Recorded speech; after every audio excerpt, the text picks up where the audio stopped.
Magandang gabi po sa ating lahat. Narito ang latest weather update para ngayong gabi ng Lunes, February 26, 2024 hanggang sa mga susunod pang mga araw.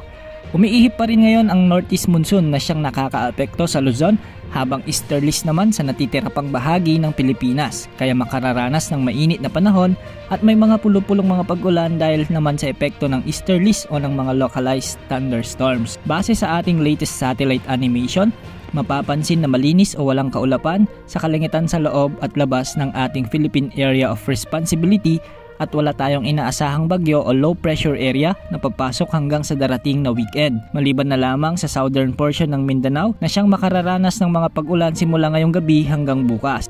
Ngayong gabi hanggang bukas dahil pa rin sa epekto ng hanging amihan o ang hangin mula sa mainland Asia, asahan ang bahagyang maulap na kalangitan sa bahagi ng Cagayan Valley, Aurora at Quezon.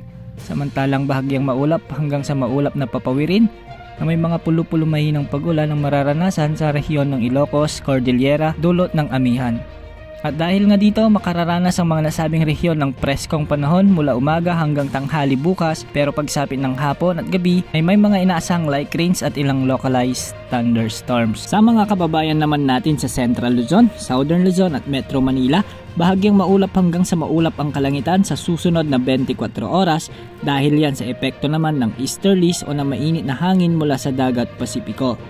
May tsansa ng mga pag-ulan bukas ng tanghali kaya pinaalalahanan natin ang ating mga kababayan sa mga nasabing lugar na maging handa sa mga biglang pagbuhos ng ulan lalo na sa hapon o gabi. Dito naman sa bahagi ng Bicol Region, kasama ang Marinduque at Oriental Mindoro ay asahan ang mahihinang tsansa ng pag-ulan sa hapon at gabi dulot ng easterlies o ng mga localized thunderstorms. Sa natitirang bahagi ng Central Luzon, Calabarzon at Mimaropa ay mababa ang tsansa ng pag-ulan, kasama na ang Metro Manila. Sa bahagi naman ng Visayas, mas pinaka-apektado ang bahagi ng Eastern Visayas dahil sa epekto pa rin ng easterlies.